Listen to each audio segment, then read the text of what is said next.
State Senator Jim Runestad joins us here on the MegaCast. He represents the 15th District for us.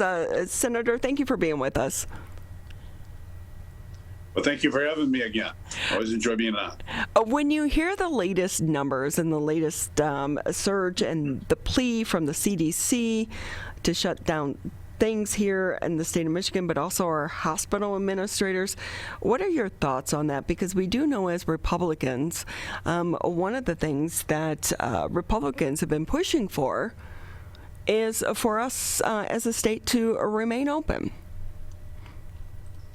That's correct. We have we had the longest and most strict shutdown in the nation, almost from the inception of this pen virus. And right now, we're the highest number of infections in the nation. And the real important thing is to try to get vaccinations out to people as rapidly as possible. Unfortunately, news reports I've read recently is we're number 34th in the nation for getting the vaccinations out. We get the 10th most number of vaccinations, but we're 34th in vaccinated. So we have some work to do on distribution. The Biden administration said, you have enough vaccinations. You're not using them all. We're not going to give you more when you haven't used them all. So there's, again, a problem with making sure that we are getting the vaccinations out there, and that will really drive the numbers down. Currently, right now, the administration uses a social index rather than a science index. So that's been a problem in terms of getting this vaccination to those who really are the most likely to die from the virus. So, Senator, I'm just a regular person. I'm just Joe Schmo in the community.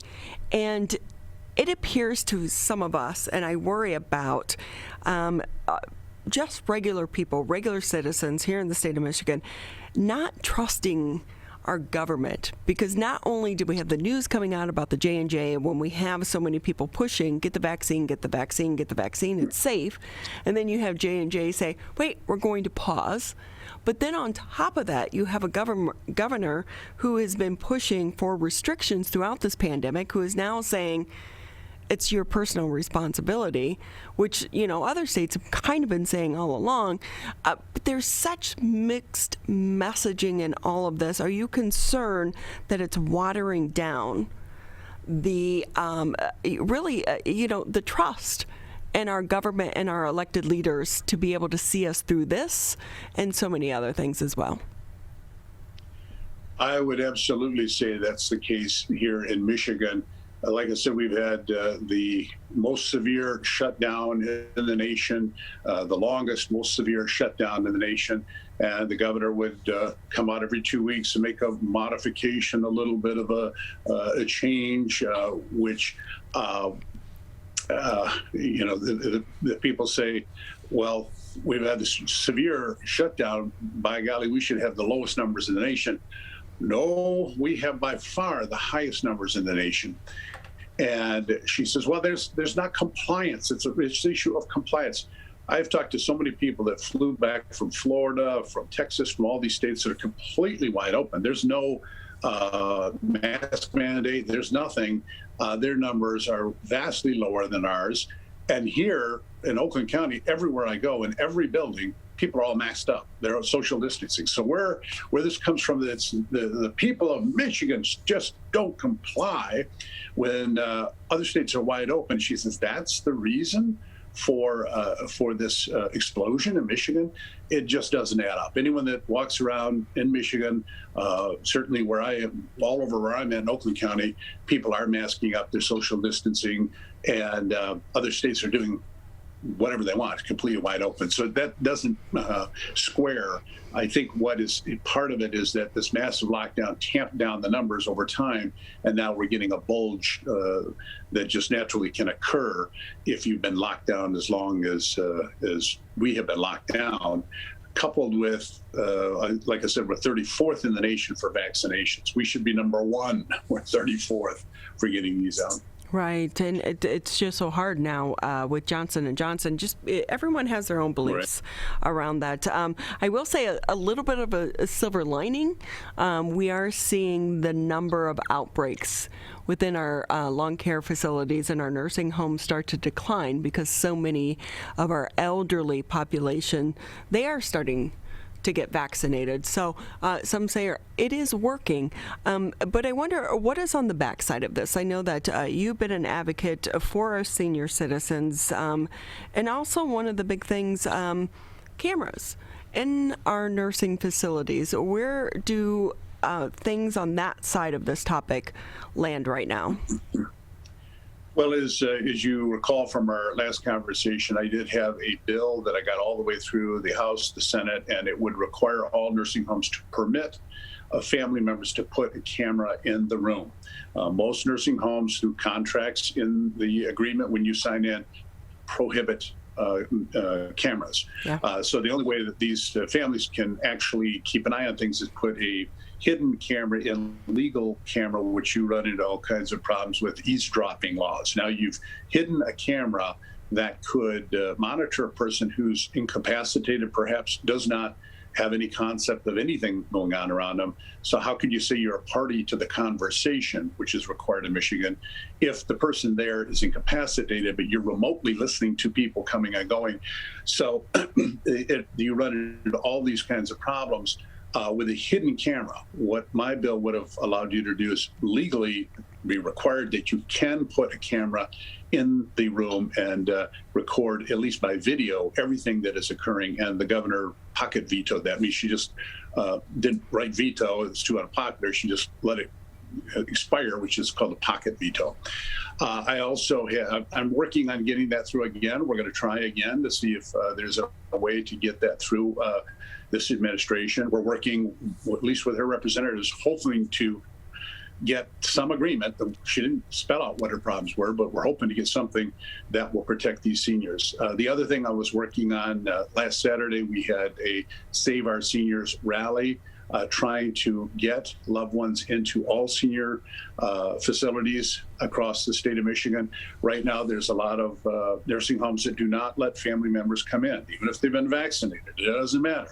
They let vendors come and go, but they don't let the family members come in. Now, I've talked to so many family members and residents of nursing homes that their family members or their friends in nursing home have died from isolation, from depression, looking at their family member through a window.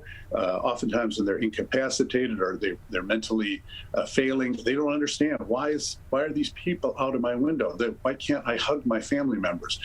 So I want to get a bill through that's going to require, if you've been vaccinated or if it's considered safe for you to be there, that you get in to be able to see that loved one of yours. Yeah, we do know that so many of our seniors have suffered the most throughout this pandemic, and it seems like at least there should be some bipartisan agreement on this issue, because this is not about politics. It really is about saving our loved ones. It is, and it just boggles my mind, some of the things that become partisan in politics. I just, getting family members in to be with their loved ones that literally will save their lives is nonpartisan. Putting a camera in to monitor their care, particularly with this pandemic, is nonpartisan. These shouldn't be partisan questions. And yet it seems like that's what it devolves down to, unfortunately, so often. And, as someone who was I've done more than my fair share of investigations in some of these nursing homes and long care facilities. They do reports through the state of Michigan. Eye-opening experiences to go online. These are open records, and they do post them online, and you start to look at them. And it really is scary about some of the situations. And we know that a lot of these are actually corporations running these facilities. But on the backside, even more so now than ever, it is so hard for them to get enough employees and qualified employees as well. It is. It's difficult in the nursing homes. I felt from the beginning of this when the early reports that were unanimous said that the most vulnerable were the elderly with underlying health conditions. That describes virtually every person in a nursing home. So I thought that that should be number one in terms of everything that we do, and it was not. Michigan was one of 5 states that allowed COVID-infected patients to be transferred into nursing homes with non-COVID infected patients. They did not have the ventilation systems to separate these rooms that were set up. Rooms are often just, most of the time, were just separated by a curtain. And obviously that doesn't do anything. And in Florida, they said we would never, ever put a COVID-infected patient in with the rest of the population. As you can imagine, it's going to spread the virus. So it's been, I feel, mishandled from the get-go here in the state of Michigan.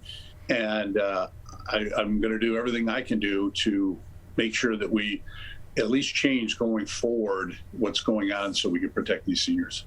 State Senator Jim Runestad with us here on the MegaCast. He represents the 15th District. And with that, Senator, if I can ask you, there are so many other things going on outside of the pandemic that you and other elected leaders are trying to juggle in Lansing. What other things or topics are you working on right now? One that we're going to deal with on Tuesday in the Education Committee is I have heard from so many parents that had an experience with their senior last year where they couldn't go through a regular graduation. And I am one of those. My daughter, we drove up in a car. She got out, got her diploma, took a picture, and got back in the car. At that time, we didn't know a lot of what's going on. Right now, we have a much better understanding of this virus. In Michigan, we have this peak, but they're vaccinating about 500,000 every 2 weeks. They vaccinated over 5 million so far. Over about 800,000 people have already had the virus in Michigan. So you're going to hit within another month and a half, about 70 to 80% of the population. That's where you get to herd immunity. We're also getting into the warmer weather. These can all, graduation ceremonies can all be outdoors. Currently, the rule is you can have 25 people indoors, 300 outdoors. Now, if we get into June, when most of these graduation ceremonies occur, and we're down to very low numbers, as I believe we will be, why can't a school make their own decision on what's safe for a graduation? Why does the state lock down every school, regardless of where they're at, regardless of how low the numbers are? So we're having this hearing on Tuesday, and it's a bill I have that allows the school to make the decision. When we get to that point, the schools are going to make safe decisions. We don't need a governor, one person deciding for every school, every graduate, even if the numbers are a fraction of what they are now, that everyone gets locked down. So this is a hearing that we'll have. I'm fairly certain I will have support in the committee and actually through the legislature to get this through. I just hope, again, that we don't get a veto at the end of this. And we should mention that the governor has recently recommended that schools take a pause due to the rise in the numbers that we know are with the younger generation right now. So how would this play into that? Because it is just a recommendation, and you're talking to superintendents who are saying, this is confusing. We're not health experts. So, trying to leave it up to us can be a little bit challenging. What about trying to leave it up to your local health departments? I think it makes a whole lot more sense to leave this up to local health departments. What's occurring in the state of Michigan is the state health department unilaterally makes all the decisions for everybody across the board. And I felt this, for the most part, been bad policy all along, that the local health departments in their own counties have a much better sense of what is going on. Also, I think the local school boards have a much better sense of what's going on. I am glad that she didn't mandate a shutdown of everything because, again, the whole state has different experiences depending on what county you're looking at.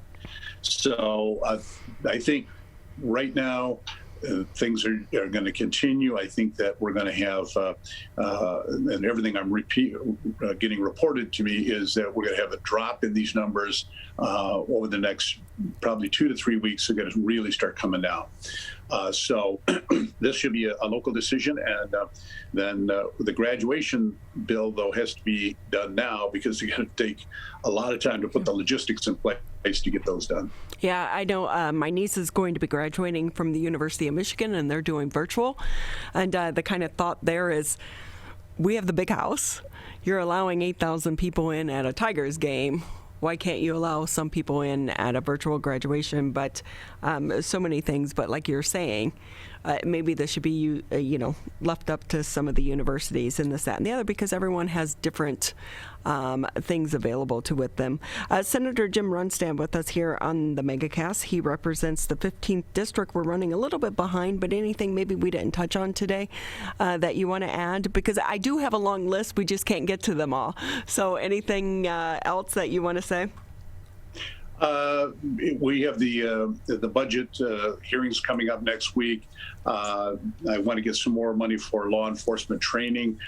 There's all this federal money, and the one thing that our law enforcement agencies have been just begging for is more training dollars. So I'm hoping to get that as soon as possible. Also, Michigan is the worst state in the nation for dyslexic students. About 20% of students have dyslexia. We do absolutely nothing for them. We're the only state that does absolutely nothing for a dyslexic student. So I'm working on a bill package to rectify not only how we deal with dyslexic students, but also get funding for them. Well, that's great to know, because we do know that you have an education background. One thing, we've been talking with the superintendents here locally, and they're asking for all of you in Lansing to get together so that they can do their budget, because their budgets are due by the end of June. Your budget's not due until October, but there is still money tied up that the two sides there in Lansing can't seem to come to grips with so that they can try to make their budgets. Yeah, it's critical for the schools. You can't wait till October. Then they're just doing haphazard budgets that may be completely wrong and blow up down the road. So when under the Snyder administration, always early in June, we got the numbers to the schools so that they could put their numbers together. I'm hoping that could be done again. And so are they. State Senator Jim Runestad, we so appreciate your time.